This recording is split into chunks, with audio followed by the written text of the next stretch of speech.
was His Excellency's brainchild in order to create a 5-star specialist hospital whose level of services is comparable to any of the highest rated hospitals abroad.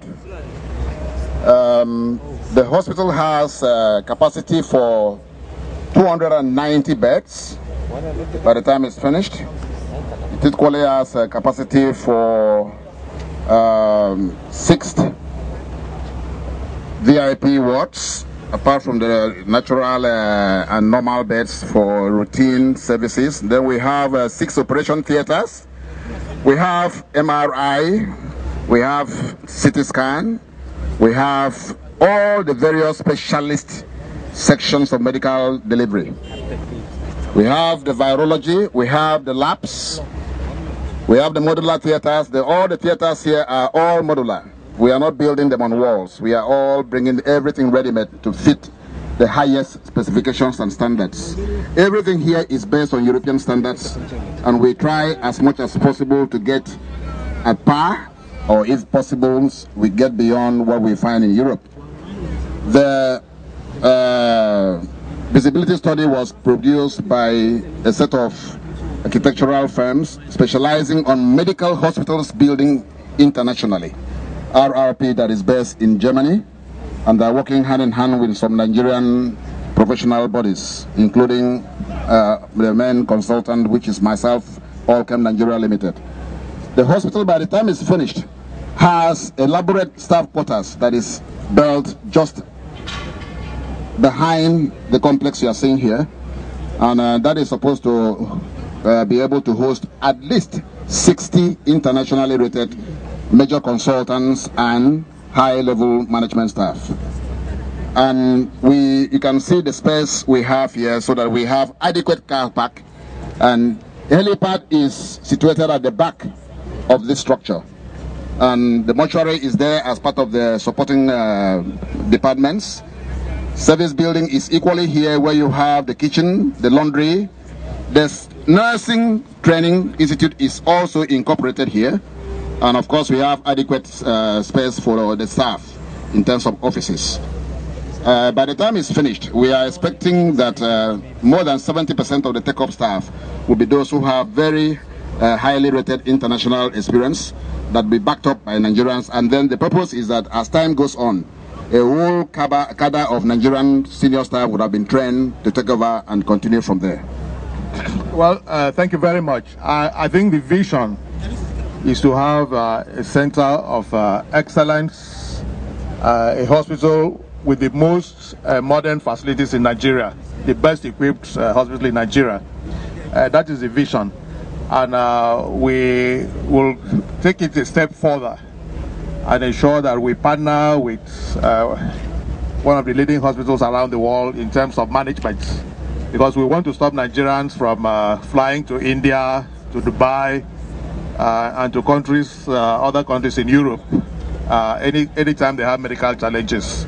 So AKWA IBOM states, even in terms of medical needs, will become a destination for all Nigerians and even for other countries in Africa.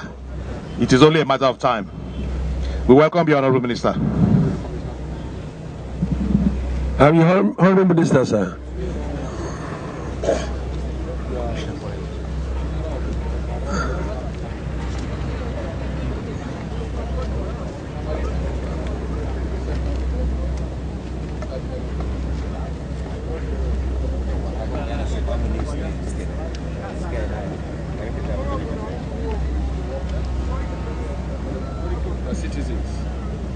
I just said before we ask questions, I want to take the opportunity of our presence to ask the State Minister of Health to give us their overall focus and program for healthcare at the primary level, at the secondary level, and at the tertiary level.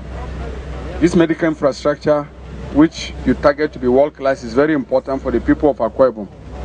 But there must be other levels of healthcare from where referral cases will come to this place. So for the broad majority of people who are in rural areas, what do you have in stock for them in your own medical program? Honorable Minister, sir, the emphasis in AKWA IBOM State has always been from bottom up. We emphasize primary health care in this place, for health facilities. And all these are scattered all over the local all the local governments. And it is our primary health care service is very, very potent. And what we do is to make sure that there is a feeder level from the primary health care to the cottage hospitals.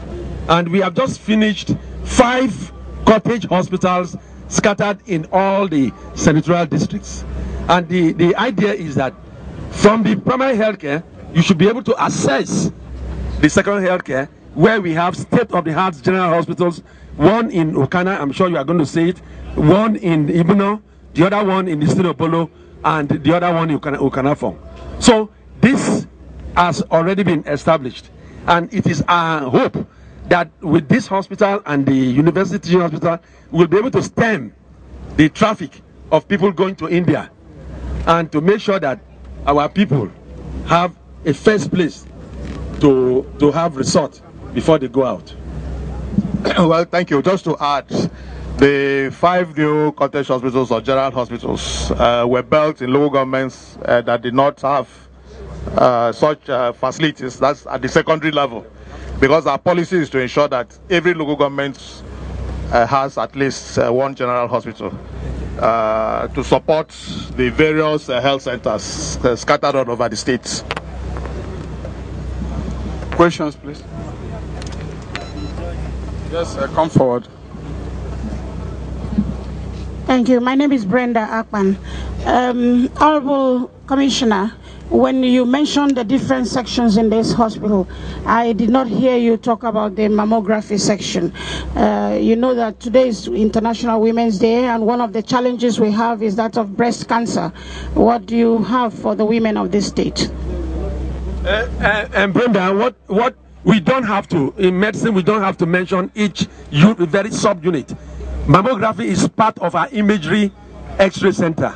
So it's good, mammography and all other things are going to be in our X-ray area. So we don't need to mention mammography as a unit. We have MRI, we have CT scan and so on. All the investigation areas are well complete in this place. Thank you. Yeah. Olawale Okuni from the Civil Society of Nigeria.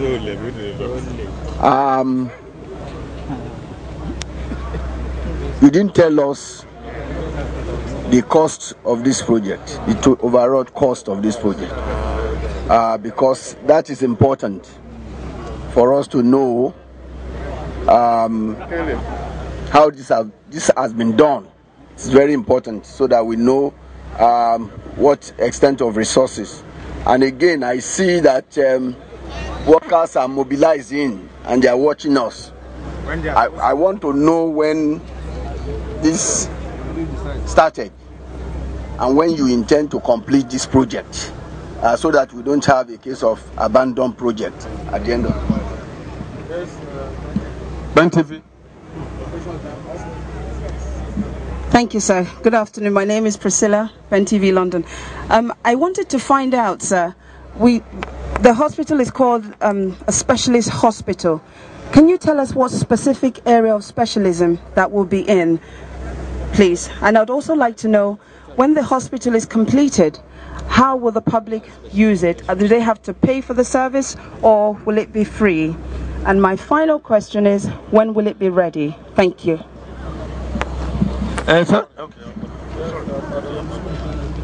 Well, I would like to. You have to take into consideration the ailments that are around you, and you start from there. Generally, you must cater for all the specialty, but you emphasize on certain things. Like, for example, we discover here that we have orthopedic cases that are very trouble us here. So our orthopedic section is going to be very strong. Cancer is all over. The cancer cases are coming up all over the state. We must make sure that cancer is funded and practiced, cured seriously here. And especially when Brenda asked what we are doing about mammography, she was in short talking about cancer of the breast. So cancer studies is going to be emphasized strongly here. And then we will now compare ourselves, because we have very close to us Lagos University Teaching Hospital, which is a tertiary hospital too. So we have University of Uyo Teaching Hospital. We are already collaborating. Yeah.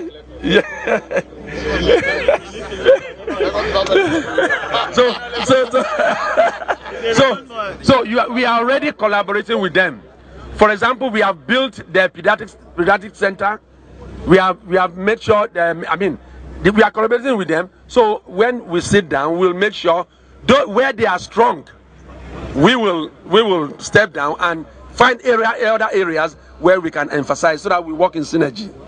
Then coming to the question, somebody talked about how much we have spent with the cost of this one. You can see that work is still in progress, and the work is still in progress. But what we have our work is about 11 to 12. I think about 12 billion. 12 billion. So, and talking about completion date, we are looking at first quarter of next year. In its present form, February 11, 2011. February 2011, in its present form. We have not reviewed anything. February 2011, and pardon? Oh, this is a specialized hospital that is not only going to cater for AKWA IBOM people, international community. So people will pay. When people that come from Ghana, people that come from River State, everybody, even indigens will have to pay. When they go to India, they pay. Yeah. Well, good things cost money, isn't it? Yes. Well, let me, on behalf of the National Good Governance Tour, say that this is a good project, and it's also a project for the future. Yes, Osadolo asked the question, but there are so many hospitals now in Nigeria that are specializing, which is good for our country. It's a country of 167 million, 170 million. So we need more hospitals. Even if you have 2-3 of these hospitals in Uyo, they will never be too much. They will never be too much. You are talking about less than 300 bed space. So we still need a lot of these hospitals, and the federal government has been working through the Federal Ministry of Works to get investors who will also set up hospitals of this nature, one in each of the 6 senatorial zones, so that we can curtail medical tourism to India, to England, to America. Because when you go there, most of the time you see it's Nigerians that will give you those specialized treatments. Because we have a very good network of medical specialists spread all over the world. And they went there because the facilities at home were discouraging. So now we are heading there. Democracy is better. You can see what is going on now. I must say that you should just keep your eyes on the ball and deliver this project by next year. And while doing so, work on the management structure, because the efficiency will depend on how you manage this hospital. So you must get the partners who will work with you. Those partners don't have to come from abroad. There are Nigerians running very big hospitals abroad. So it's important that we get this very right. Again, like I said, this is good. At the federal level, like someone has told you, all our teaching hospitals are coming to this level. All of them, without exception. Whether you are talking of cancer, whether you are talking about stem cell transfer. University of Benin has started. They're doing stem cell transfer in Benin now.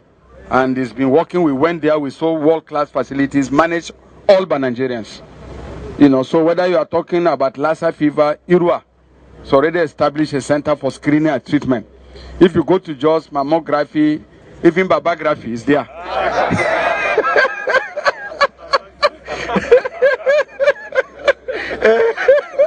Because we are told that if men suffer breast cancer, it's not only women. I was told that men also can suffer breast. So maybe we have to find a central name so that we don't completely genderize the. So you see that a lot of, we went to Ebonyi and we saw a lot of screening for cancer at both Ebonyi State University Teaching Hospital and the federal one under construction. We went to Delta State, and we saw the level of radiography equipment screening taking place there is world class. But they are not sufficient. That's the point I want to make. But even if we put all the universities at that level, we will still need more hospitals to compete with them, to fight, give them a run for their money. And I think it's very important. And if you have a good program and people are coming from all over the world, you just find that the facilities will be inadequate. So I think this is a good thing that you are doing here, and we hope you complete on time. And I'm happy to see, the jobs this has already generated. These young people would have been on the street if you didn't give them the opportunity, to work here. Now, again, it's an aspect. When a state is working and is doing projects, what it does is that it takes the youth from the street and it offers them an opportunity to work. And you can see all of them here, everybody waiting for an opportunity, and there's something food on the table. So we are happy to see this type of site with everybody busy. We thank you very much. Thank you.